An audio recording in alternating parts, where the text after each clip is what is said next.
जय हिंद दोस्तों। वैश्विक महामारी कोविड-19 से बचाव के लिए जो टीके लगाए गए हैं उसमें एक टीका है ब्रिटेन की एस्ट्राजेनेका जो कंपनी है उसके द्वारा विकसित कोविशील्ड टीका, जिसे भारत में अदार पूनावाला की फर्म ने इसको सारे को कोऑर्डिनेट किया।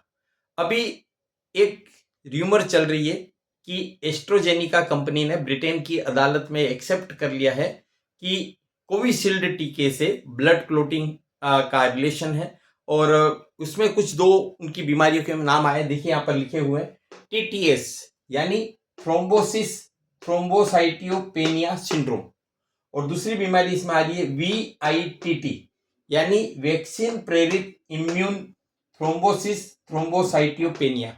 इसके लक्षण या इन बीमारियों का कोरिलेशन है। इन बीमारियों में हार्ट अटैक की थोड़ी से चांसेस बढ़ जाते हैं। तो जाहिर है कि भारत में लगभग 90% आबादी को कोविशील्ड टीका लगा हुआ है, तो सभी और एक घबराहट का माहौल है और ऐसे में कुछ र्यूमर्स इस घबराहट को और बढ़ा रही है। यहाँ पर मैं आपके सामने साइंटिफिकली फैक्ट रख रहा हूँ कि इससे घबराने की बिल्कुल भी जरूरत नहीं। भारत में तो किसी तरह का कोई चांस ही नहीं है। अब क्यों? इसके पीछे देख लीजिए कि जो कोविड-19 महामारी आई थी ना वैश्विक, उसमें जो इस बीमारी के दायरे में आए थे उनमें 10 लाख में 15,000 लोगों को खतरा था, और ये जो कोविशील्ड टीका है यह 10 लाख में केवल एक जने को खतरा है। अब आप कंपेयर कीजिए, कहां 15,000 लोग और कहां केवल एक लोग। दूसरी बात क्या है कि जब भी कोई टीका लगता है तो उसका जो भी अगर निगेटिव इंपैक्ट आना होता है, साइड इफेक्ट वगैरह, तो वो 30 मिनट के अंदर आ जाता है। खूब लेट हो गया, खूब डिले हो गया तो एक सप्ताह तक, जबकि हमको काफी लंबा समय हो चुका है। तो ये जो इफेक्ट आ रहे हैं यह इफेक्ट पोस्ट टीका इफेक्ट नहीं है, ये पोस्ट कोविड इफेक्ट है, क्योंकि कोविड बीमारी ने हमको या हमारे पूरे सिस्टम को कई तरह से इफेक्ट किया, या कई लोग पहले से बीमार थे, उनके कई अंग पहले से डैमेज थे, उस तरह से ये स्थितियां बनी।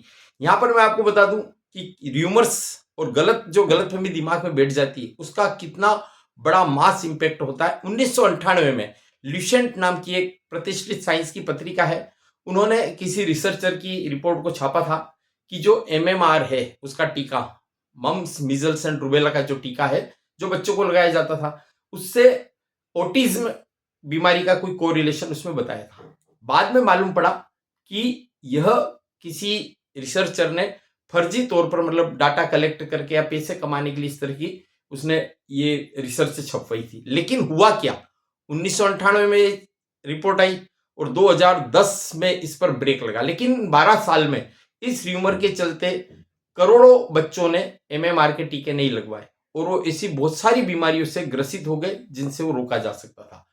वर्ल्ड हेल्थ ऑर्गेनाइजेशन है WHO, उन्होंने भी ये अपनी रिपोर्ट में छापा है कि दुनिया में जो 10 वैश्विक जो स्वास्थ्य से संबंधित, सार्वजनिक स्वास्थ्य से संबंधित चुनौतियां है उसमें एक बड़ी चुनौती टीकों के प्रति हिचकिचाहट भी है। तो अगर लोग इन टीकों से हिचकिचाएंगे, इन पर डाउट करेंगे, र्यूमर्स पे भरोसा करेंगे, तो हमारी भावी जनरेशन और हमको भी इस हिचकिचाहट की वजह से हमारे स्वास्थ्य को या हमारी जान को बहुत बड़ा खतरा हो सकता है। पिछली 2 शताब्दियों में इन टीकों ने करोड़ों लोगों की जान बचाई है, अतः इन पर अविश्वास करने का कोई कारण नहीं है। यहां पर यह भी आप बात रखिए कि एक कॉमन जो टेबलेट है, पेन किलर है, आप देख सकते हैं हर घर में पाई जाती पैरासीटामोल, तो उसको बहुत सेफ माना जाता है, लेकिन उससे भी किडनी और लीवर को साइड इफेक्ट होते हैं। तो उन चीजों पर तो हम बात नहीं करते हैं, और जिस बीमारी में 10 लाख में से मात्र एक व्यक्ति को खतरा हो सकता है उस पर हम बात कर रहे हैं। अब वो कोर्ट में उन्होंने अपनी रिसर्च के आधार पर अपनी स्वीकृति दी, उस स्वीकृति को लेकर के बवाल मच रहा है। ये खतरा भी यूरोप में है और ये खतरा भी अब टल चुका है, क्योंकि इस टीके को लगे हुए 6 माह से भी अधिक समय हो चुका है, तो घबराने की कोई जरूरत है नहीं। अब बचाव के तरीके अगर हम बात करें कि चलिए पोस्ट कोविड इफेक्ट हुए, हम क्या करें, तो आप जानते हैं कि एक हिंदू धर्म या भारतीय संस्कृति में, हर धर्म में इस तरह की चीजें हैं। स्पेशली जैनों में एक नवकारसी और उपवास वाला एक सिस्टम है, जिसको जापानी सिस्टम में ऑटोफेजी कहा जाता है। प्रोनेंस की दृष्टि से उसे ऑटोफेगी भी कह सकते हैं। उसमें होता है कि सप्ताह में 1 दिन 2 दिन व्रत किया जाए, उपवास किया जाए। अगर आप पूरे पूरे दिन नहीं कर सकते हैं तो दिन में एक समय का भोजन करें और बाकी स्किप कर दें। इससे क्या होगा, शरीर को भूख लगेगी। तो ये जो बीमारियों की बात हो रही है टीटीएस और VITT, ये होती है, आप देख लीजिए यहाँ पर, S1 और S2 प्रोटीन की वजह से। ये S1 और S2 प्रोटीन ब्लड क्लोटिंग करते हैं, यानी रक्त का थक्का जमा देते हैं, रक्त को गाढ़ा करते हैं।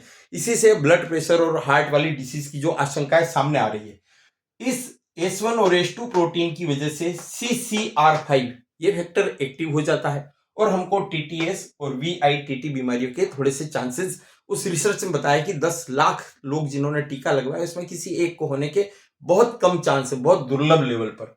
तो यहाँ पर एक चीज और देखिए, जब हम ऑटोफेजी यानी जब हम नवकारसी या व्रत उपवास करते हैं तो हमारा शरीर इन ये जो S1 और S2 प्रोटीन है, इसमें जो लाभकारी तत्व उनको तो शरीर में ले लेता है और बाकी को क्या कर देता है, शरीर से बाहर निकाल देता है। तो हमारा खतरा काफी हद तक समाप्त हो जाता है।